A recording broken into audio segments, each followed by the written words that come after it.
Capítulo 2. Contacto hostil. El Inquisidor. Capítulo 2. Contacto hostil. N/A. Si alguien sabe los nombres de las medicinas que se usan en Warhammer 40k, háganmelo saber porque no he podido encontrar ninguna información sobre ellas. Planeta desconocido, barranco en el desierto. Solo pasaron unos momentos después de aterrizar para que la adrenalina desapareciera y el dolor de sus heridas reapareciera. Dante reprimió un grito y en su lugar apretó los dientes y dejó escapar un siseo de dolor. Era un sirviente leal del emperador de la humanidad, no un niño llorón. Tendría que soportar el dolor hasta que pudiera conseguir algunos medicamentos para el dolor. Había soportado heridas mucho peores que unas pocas heridas simples de láser y pistola automática que apenas lograron penetrar su armadura. Además, si soportar este dolor era el precio para mantener su alma alejada de las fauces de la disformidad, entonces Dante con gusto lo pagaría 1000 veces más. Internamente, Dante cantaba innumerables alabanzas al dios emperador por rescatarlo de las garras del caos y la disformidad. Una vez que Dante finalmente terminó con sus oraciones al todopoderoso emperador, presionó un botón en el costado de su casco y habló a su unidad de comunicación interna. Aquí Dante de Lordo Malleus, ¿hay alguna fuerza imperial que reciba esta transmisión? Preguntó, pero solo había estática. Dante continuó tratando de comunicarse con alguien en el transmisor de voz de su casco durante unos momentos más antes de finalmente darse por vencido y optar por salir de la cabina. La cubierta de cristal seguía cerrada y los sistemas mecánicos para abrirla estaban completamente destrozados. Dante tardó unos momentos en abrirla manualmente hasta el punto de poder salir finalmente de la cabina en ruinas. Cuando salió del Stormgraven, echó un vistazo rápido a la torreta donde el sirviente del arma le había estado dando fuego de cobertura y vio que no había tenido tanta suerte como Dante. La ventana de cristal que daba a la misma estaba completamente destrozada y el sirviente había desaparecido, y en su lugar no había nada más que sangre y aceite sintético que mantenían a la entidad en funcionamiento. Dante se dirigió con cuidado hacia la rampa de acceso delantera y empezó a sentirse algo desorientado además del dolor que sentía. Dante no sabía qué lo estaba causando. No se había golpeado la cabeza en absoluto durante el choque e incluso si lo hubiera hecho, la cubierta protectora de su casco intacto habría suavizado los golpes y evitado que sufriera daños graves en el cerebro. Por supuesto, podría haber sido por el dolor que sentía, pero eso nunca lo había desorientado a menos que fuera algo que pusiera en peligro su vida y sus heridas ciertamente no lo eran. Quizás era algún tipo de efecto secundario de atravesar la disformidad sin la protección de un campo Hellar. Si ese era realmente el caso, entonces Dante debería considerarse verdaderamente protegido por el emperador, ya que no le había sucedido nada más durante su viaje a través de la disformidad. Dante había oído historias de individuos desafortunados que habían intentado desafiar el miasma de la disformidad sin la protección de los campos Hellar o la luz guía del Astronomicon. Muchos de ellos se volvieron locos y murieron pronto, pero la mayoría de las veces sucedieron otros resultados mucho más oscuros y repugnantes. Cualquiera que fuera la razón de esta desorientación, Dante no tenía tiempo para ello. El Inquisidor en formación se apoyó contra el casco del Stormgraven en ruinas para evitar caer al suelo como resultado de su leve desorientación y siguió moviéndose, incluso mientras intentaba sacudirse el mareo que lo rodeaba. A medida que Dante se acercaba a su destino, comenzó a sentir que el mareo comenzaba a desaparecer.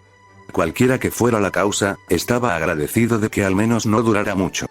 Cuando Dante finalmente llegó a la rampa de acceso trasera, vio que los mecanismos de bloqueo de la rampa de acceso trasera se habían roto en el choque y la rampa en sí ya estaba parcialmente abierta.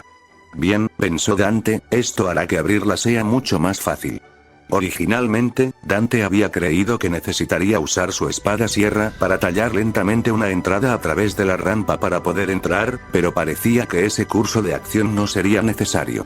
Agarró la rampa parcialmente levantada y tiró hacia abajo con todas sus fuerzas. El dolor comenzó a acumularse en las zonas heridas de su cuerpo mientras protestaba contra lo que Dante estaba haciendo, pero una vez más, lo ignoró lo mejor que pudo. Al principio, no parecía que la rampa se moviera en absoluto, pero pronto la rampa de embarque comenzó a descender lentamente después de lo que pareció una eternidad. En solo unos pocos momentos, se había bajado hasta el punto en que Dante pudo entrar fácilmente en el compartimiento de pasajeros del Stormgraven y ver si quedaba algo que pudiera resultar útil dentro. Tal como Dante había previsto, había una serie de cajas de suministros esparcidas por el suelo. La mayoría de ellas probablemente se habían caído de los compartimentos superiores, pero no tenía mucha importancia. Dante no necesitaba que las cajas estuvieran en los compartimentos, solo necesitaba que su contenido estuviera intacto y en condiciones de funcionamiento. Dante miró la más cercana y se acercó a ella y vio el símbolo que normalmente se usaba para los suministros médicos pintado en ella. Esto era justo lo que necesitaba. Dante abrió la caja y encontró equipo médico más que suficiente para atender sus heridas, pero ahora tenía que hacer que el lugar del accidente y el área circundante fueran más defendibles. Una rápida búsqueda en las cajas reveló una serie de armas que incluían varias pistolas láser con una buena cantidad de paquetes de carga para cada una, un arma de plasma y una pistola, un lanzagranadas y numerosos cargadores llenos para vólteres y pistolas Volter. Incluso había un par de juegos de armaduras de caparazón dentro de una de las cajas. Dante haría un gran uso de ellas si fuera necesario. Sin embargo, lo más importante era que había una serie de cajas que contenían raciones militares y cantimploras que estaban llenas hasta el borde con agua. Esas probablemente lo sostendrían durante unas pocas semanas como máximo si Dante pudiera racionarlas adecuadamente. Si Dante tenía mucha suerte, tal vez podría ponerse en contacto con un puesto avanzado imperial cercano y salir de este planeta para regresar a la Inquisición. Sin duda, querían hacerle más de unas cuantas preguntas sobre cómo sobrevivió a su experiencia en la disformidad y, con suerte, no lo ejecutarían simplemente con el argumento de que podría ser un agente del caos. No era muy probable que eso sucediera. El inquisidor Elías era un miembro de alto rango de los Ordos Malleus y había invertido demasiado tiempo y esfuerzo en entrenarlo, por lo que era poco probable que lo ejecutaran de inmediato. Lo más probable es que Silas entrara en su mente y escaneara algunos de sus recuerdos para asegurarse de que su lealtad permaneciera segura con el Imperio y el Emperador. Dante salió de sus pensamientos cuando el dolor de sus heridas volvió a aparecer. El joven inquisidor en formación dejó escapar un siseo de dolor y apretó los dientes. Volvió a los suministros médicos y sacó una jeringa y un frasco que contenía una de las medicinas del Imperio. Se sabía que esta en particular ayudaba a acelerar la curación y actuaba como analgésico sin dejar a uno demasiado aturdido. Después de inyectarse el contenido de la jeringa en el cuerpo, Dante sintió que el dolor que lo había estado afligiendo desaparecía rápidamente. Con eso fuera del camino, Dante agarró dos cajas, una que contenía las pistolas láser mientras que la otra tenía la pistola de plasma y el rifle y salió de la nave. Sabía que el lugar del accidente del Stormgraven era un lugar terrible para quedarse demasiado tiempo. Es cierto que el primer lugar donde buscaría un grupo de rescate sería dentro de la nave, pero Dante también sabía que también sería el primer lugar donde buscarían los grupos hostiles al Imperio. Había muchos que considerarían que este tipo de pensamiento rayaba en la paranoia, pero teniendo en cuenta lo que la Inquisición tenía que afrontar a diario, cuanto menos confiado fuera uno, más tiempo acabaría viviendo. Además, siempre era prudente tener una posición de repliegue cuando se estaba en territorio desconocido. Una vez que Dante estuvo fuera, echó un vistazo a algunos de sus alrededores. No había mucho que pudiera ofrecer una buena cobertura y ocultamiento si comenzaba una batalla, pero tenía que haber algo ahí fuera que ofreciera al menos algo de protección tanto del calor como de la posibilidad de un ataque. Finalmente, sus ojos se posaron en lo que parecía ser la entrada de una cueva cercana y comenzó a caminar hacia ella. Había varias rocas grandes a unos pocos metros frente a ella que proporcionarían una cobertura más que adecuada en caso de que se produjera un tiroteo.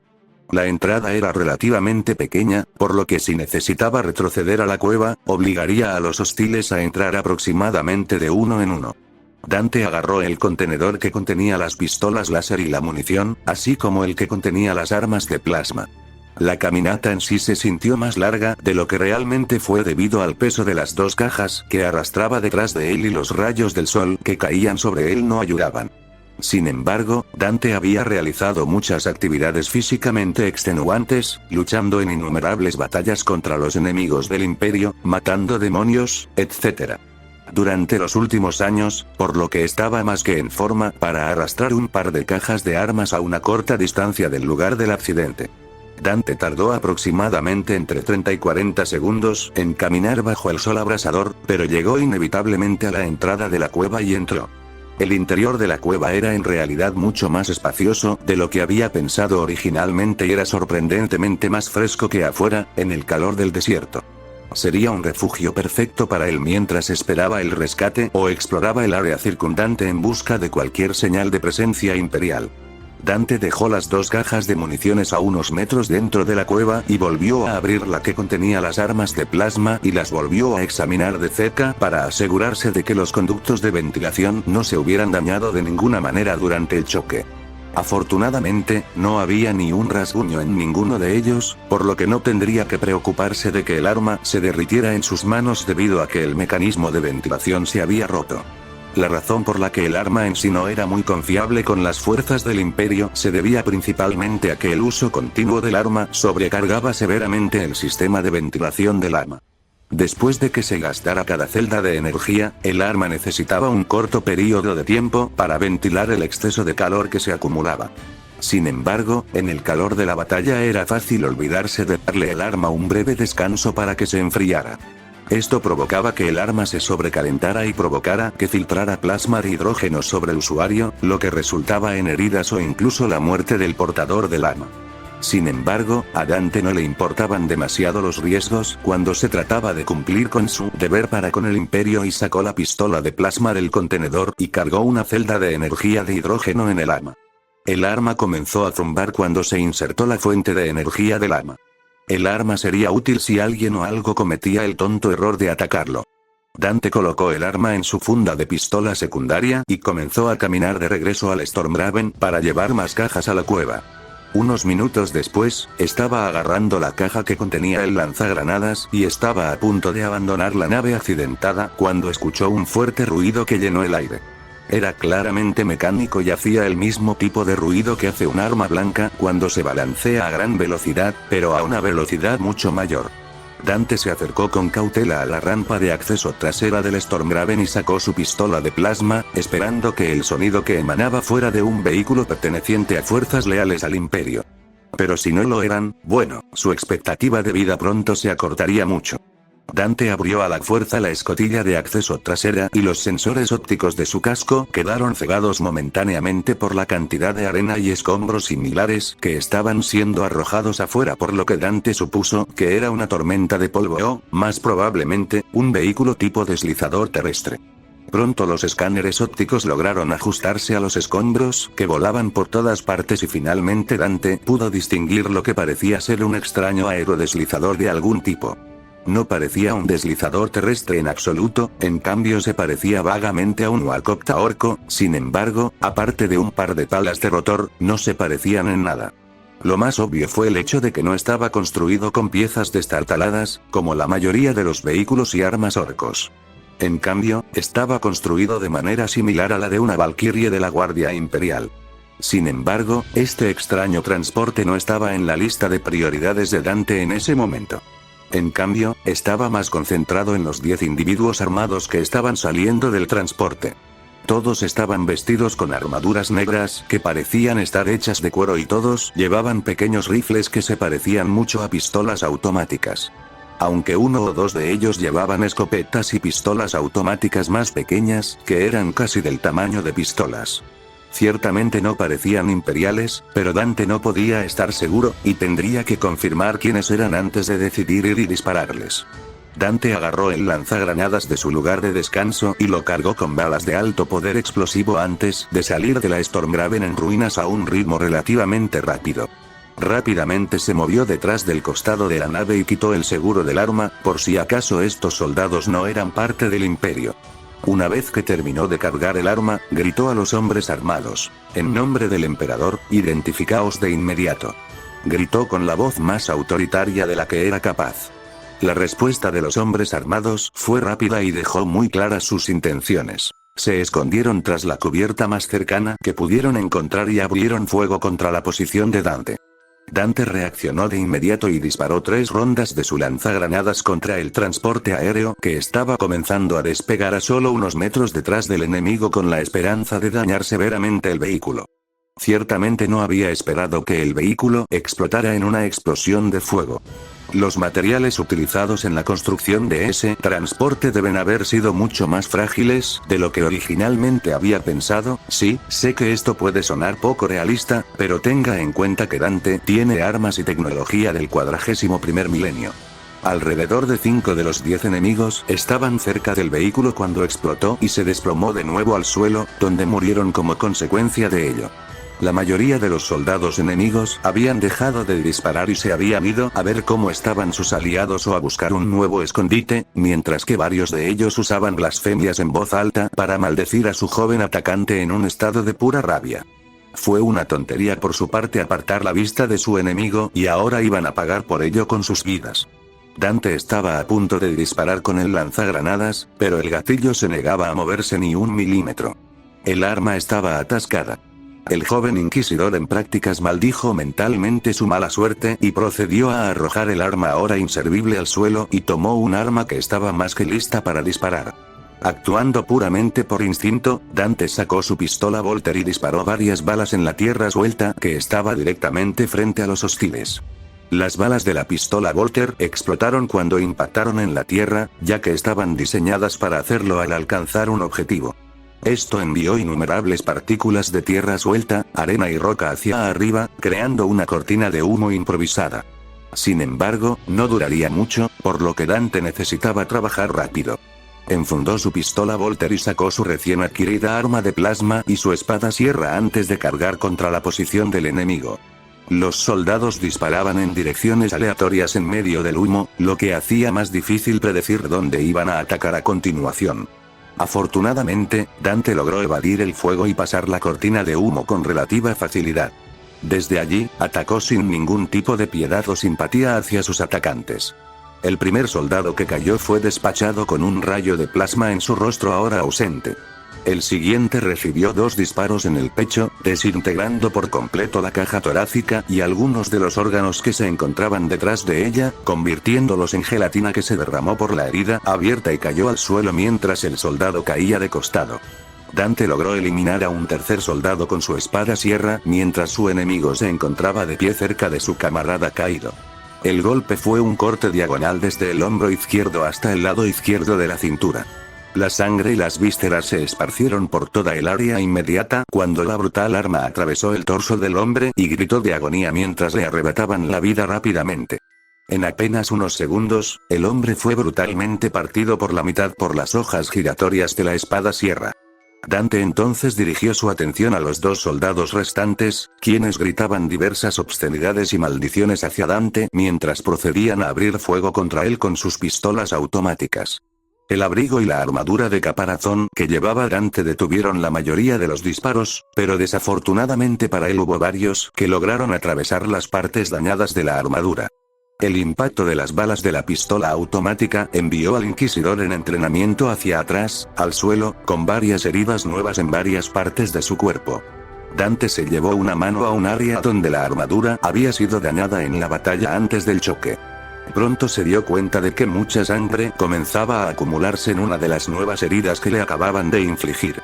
Afortunadamente, los analgésicos que había tomado antes todavía estaban haciendo efecto, por lo que al menos Dante no tuvo que lidiar con la molestia de lidiar con una ilusión de los sentidos mientras estaba en combate. Dante podía decir que, aunque los analgésicos estaban mitigando el dolor, su visión comenzaba a volverse borrosa y a girar ligeramente y sabía que sus heridas probablemente serían su fin. Dante soltó su espada sierra y lentamente tomó su pistola Volter enfundada mientras los 2 soldados restantes comenzaban a avanzar hacia su posición. Mientras avanzaban, Dante se movió con una velocidad que no sabía que poseía y sacó su pistola Volter con su mano derecha y en un cuarto de segundo apuntó a uno de los 2 soldados y apuntó su pistola de plasma al otro y disparó. Por pura casualidad o por obra del destino, las balas de ambas armas dieron en el blanco a pesar del mareo que sentía Dante. Los 2 soldados restantes cayeron al suelo muertos con heridas abiertas y horribles y gritaron de agonía mientras caían al suelo. Cuando el último soldado enemigo cayó, Dante se apoyó contra una roca cercana y comenzó a respirar con dificultad mientras intentaba controlar la hemorragia colocando su mano enguantada sobre algunas de las heridas más graves. Dante había visto heridas similares en otros soldados en cientos de campos de batalla incontables veces antes. No se iba a engañar a sí mismo, Dante sabía que probablemente iba a morir pronto, dada la cantidad de sangre que se derramaba de su cuerpo y pintaba la arena de un rojo oscuro. Mientras Dante estaba sentado allí, escuchó lo que sonaban como los motores de un gran avión. ¿Podría el enemigo haber pedido refuerzos mientras luchaba contra ellos? Había logrado escuchar las palabras copia de seguridad entre los disparos, pero no pudo entender mucho más que lo que obviamente eran maldiciones dirigidas a él, así como algunas órdenes gritadas. Finalmente, el transporte apareció ante sus ojos y, sin duda, no era una nave imperial. De hecho, era muy similar a una nave Eldar dada su elegante apariencia. Sin embargo, no era ninguna nave Eldar que hubiera visto antes. Es cierto que era elegante como la mayoría de los vehículos y aeronaves Eldar, pero no tenía el mismo tipo de alas que la mayoría de sus naves, sino que eran cortas y algo rechonchas, y no parecía estar armada con ningún armamento. La nave aterrizó bastante cerca de su posición y en unos momentos una rampa descendió desde la nave. Dante comenzó a levantar su pistola de plasma con una mano débil y temblorosa mientras varias personas comenzaban a descender por la rampa. Escuchó voces pero no pudo entender ni una palabra de lo que decían, y la oscuridad comenzaba a aparecer en los bordes de su visión mientras continuaba desdibujándose. Se podían escuchar las voces de las personas que se dirigían hacia él, pero Dante solo pudo distinguir un par de palabras que le decían. Aunque estaba claro que Dante probablemente acabaría muerto por sus heridas, también sabía que existía la posibilidad, aunque remota, de que sobreviviera y de que esos individuos intentaran capturarlo e interrogarlo a pesar de su estado actual. Por supuesto, era poco probable que viviera lo suficiente para que eso sucediera, pero probablemente sería mejor estar seguros y asegurarse de que no le pusieran las manos encima. El joven inquisidor en formación procedió entonces a colocar el cañón de la pistola de plasma lejos de estos recién llegados y apuntó directamente a un costado de su cabeza. Justo antes de que pudiera apretar el gatillo, algo impactó el arma y le arrancó la pistola de plasma de las manos. Dante logró agarrar la pistola de cerrojo que estaba cerca y trató de levantar el arma hasta su cabeza con casco, pero sus fuerzas casi se habían desvanecido y sintió que la oscuridad lo envolvía. Un instante antes de perder el conocimiento, Dante rezó al emperador para que le permitiera simplemente morir en paz y no ser capturado por esas figuras. Nave de transporte Javelin de la Liga de la Justicia. Unos minutos antes, no era frecuente que los miembros de la Liga de la Justicia tuvieran que sacar sus Javelins para viajar por los Estados Unidos, ya que habían sido reemplazados en gran medida por los Z-tubos, ya que eran un medio de tránsito mucho más rápido y confiable entre áreas. Por supuesto, había varias áreas que no tenían ningún punto de entrada de Z-tubos. Un barranco en un área bastante remota del desierto de Nevada era uno de esos lugares. Hace casi media hora, los sensores a bordo de la Atalaya de la Liga de la Justicia detectaron un pequeño pero increíblemente poderoso pico de energía en el desierto de Nevada. De manera similar a un rayo, el pico de energía se disipó casi tan pronto como comenzó, pero duró lo suficiente para que los sensores de la Atalaya detectaran la posición en la que se había producido. No fueron solo los sensores los que detectaron esta anomalía. Zaktara, Martian Manhunter y varios de los otros usuarios de magia y poderes psíquicos de la Liga habían sentido literalmente que esto estaba sucediendo. Esto significaba que esta anomalía no solo era poderosa, sino que también podía ser de naturaleza psíquica o mágica, o incluso ambas. Para investigar este suceso claramente increíble y posiblemente peligroso, la Liga envió a varios de sus mejores miembros: Batman, Wonder Woman, Zaktara, Superman y dos de los Green Lanterns de la Tierra, Hal Jordan y John Stewart. También tenían un segundo grupo de héroes que consistía en el Capitán Átomo, Tornado Rojo, Aquaman, el Capitán Marvel, Flecha Verde y Canario Negro, listos para el caso de que se necesitaran refuerzos.